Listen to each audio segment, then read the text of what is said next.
Olá meninas! O assunto do vídeo de hoje eu acho que vai ser um puxão de orelha, mas vocês vão assistir esse vídeo até o final e depois me contar se vocês estão fazendo certo ou se vocês estavam precisando mesmo desse puxão de orelha. Pois então, o assunto do vídeo de hoje é sobre consumo de cálcio e risco de osteopenia e osteoporose. Antes, para quem não me conhece, eu vou me apresentar. O meu nome é Júlia Azevedo, eu sou ginecologista em Porto Alegre e apaixonada pelo universo dos cuidados da saúde da mulher acima de 40 anos. Por isso, se esse é um assunto do interesse de vocês, se inscrevam no canal, ativem o sininho para sempre receber as novidades daqui.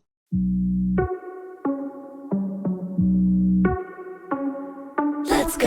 Agora, voltando ao assunto do vídeo. A gente precisa falar sobre osso nesse canal, que é voltado para as mulheres acima de 40 anos e também para as mulheres que já entraram na menopausa. Por que cada vez mais a gente precisa falar em osso, precisa falar em cálcio, precisa falar em osteoporose? Se antes as nossas mães, avós, não davam muita bola para isso. Pois então, a gente sabe que a gente faz um pico de massa óssea, então o nosso osso é muito mais forte por volta dos 30, 35 anos, e depois disso a gente começa a perder osso. Acontece que essa queda fica muito mais abrupta quando a mulher entra na menopausa. Para vocês terem uma ideia, nos 2 anos que seguem a menopausa, as mulheres perdem mais de 10% da densidade óssea da coluna, por exemplo. Então, assim, a coluna fica 10% mais leve em apenas 2 anos. Isso é muita coisa. Depois, nos anos seguintes, elas seguem perdendo de uma forma um pouco mais lenta do que nesses primeiros 2 anos, mas elas seguem perdendo depois disso. Por isso, se a gente não faz um pico de massa óssea bom quando é jovem, então quando é criança, quando é adolescente, quando é adulto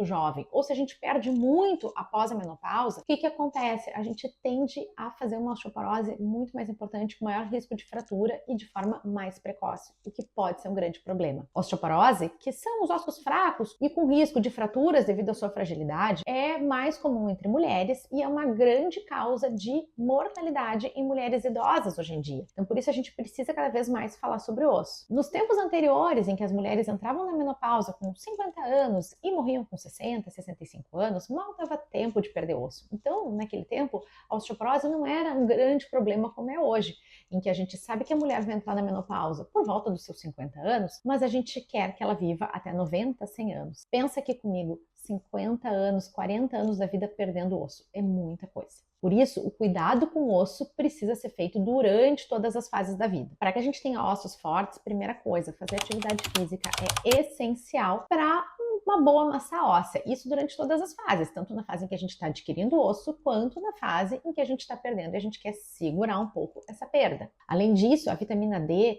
a gente fala hoje que não é só uma vitamina, mas ela é um pró-hormônio muito importante para a nossa saúde óssea. É uma vitamina que dificilmente a gente vai adquirir na dieta, mas a gente vai produzir ela pegando sol. Cada vez mais a gente fica trancado dentro de casa, dentro dos escritórios e não tem uma exposição de sol tão boa como deveria. Por isso que é muito importante a gente procurar se expor ao sol e em casos de deficiências e insuficiências de vitamina D, a gente tem que considerar tratamento. E pode ser que a gente tenha que tratar durante toda a vida para manter os bons níveis da vitamina D. Mas além da vitamina D, o que acontece? O principal mineral que vai compor o osso é o cálcio. E a gente precisa falar em cálcio, a gente precisa falar sobre o consumo de cálcio na alimentação. O que acontece durante toda a nossa vida? O cálcio não só vai ser o grande formador dos ossos, como também ele desempenha várias funções muito importantes para o nosso organismo, como, por exemplo, as trocas das membranas celulares, e ele que vai garantir a contratilidade da musculatura. E aqui eu falo não só da musculatura do nosso corpo inteiro, como a musculatura dos braços, das pernas, mas inclusive da contração muscular do coração. Por isso, o cálcio vai ser responsável para que o coração siga batendo. O que acontece? A gente consome cálcio na alimentação, então eu vou tomar um copo de leite, por exemplo, e esse cálcio vai para a minha corrente sanguínea e vai desempenhar essas funções que são essenciais. Se sobrar cálcio,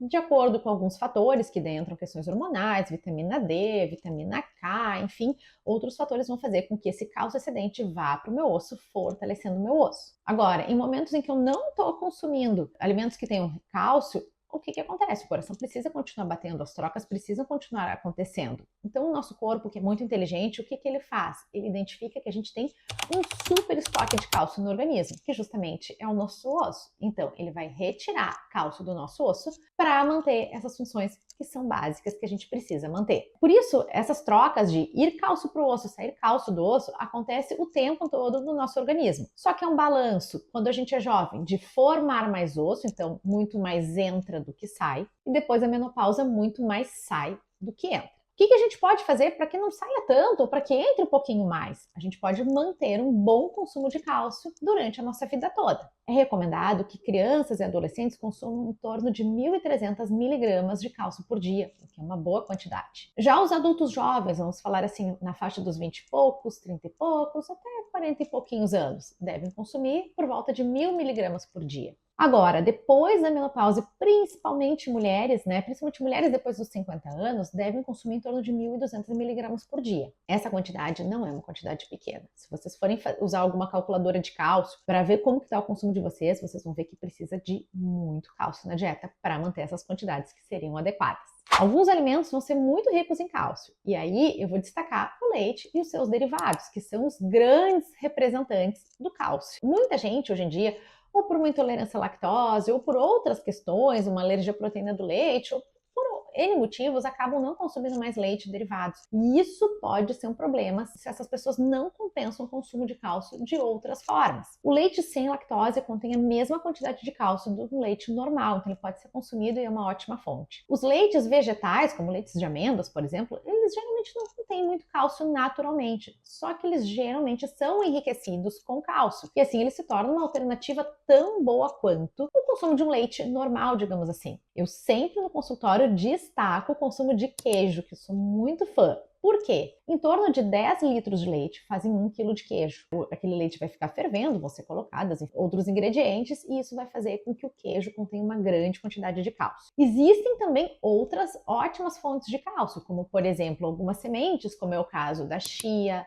da quinoa, que são ótimas fontes de cálcio também, além de alguns vegetais, dos quais eu destaco muito o brócolis e a couve-flor. O cálcio também vai estar presente em outros alimentos, que são muito comuns na mesa do brasileiro, como é o caso do feijão ou mesmo do espinafre. Por que eu falei tanto no cálcio e na couve-flor? Nem todo o cálcio do alimento vai ser bem absorvido. Então, alguns alimentos vão ter um cálcio que é melhor absorvido, enquanto outros vão ter um cálcio que é pior absorvido. Por isso, quando a gente consome, por exemplo, brócolis ou couve-flor, em torno de 50% do cálcio que eles contêm é absorvido. Agora, o queijo, o leite, os laticínios, apenas 30% do cálcio vai ser absorvido. O feijão, 20%. E o espinafre, menos de 5%. Por isso, se vocês não querem se encher de leite, se vocês não gostam de leite, comam brócolis, comam couve-flor, que são ótimas fontes de cálcio. E quem não consome cálcio como deveria, não tem todo o consumo de cálcio que deveria na dieta, a gente tem que considerar sim a suplementação, principalmente se eu estiver falando de uma pessoa que já tem uma perda óssea, que já tem uma osteopenia ou então que já tem uma osteoporose, por exemplo. Hoje em dia, a gente tem basicamente 2 tipos principais de suplementos de cálcio, que é o cálcio citrato malato e o carbonato de cálcio. Cada um deles tem suas particularidades. O citrato vai ser mais interessante em alguns grupos, como por exemplo, quem tem cálculo renal, já o carbonato vai ser mais indicado para outros, mas o que é uma coisa importante a gente saber? A gente não pode basear o nosso consumo de cálcio apenas no suplemento.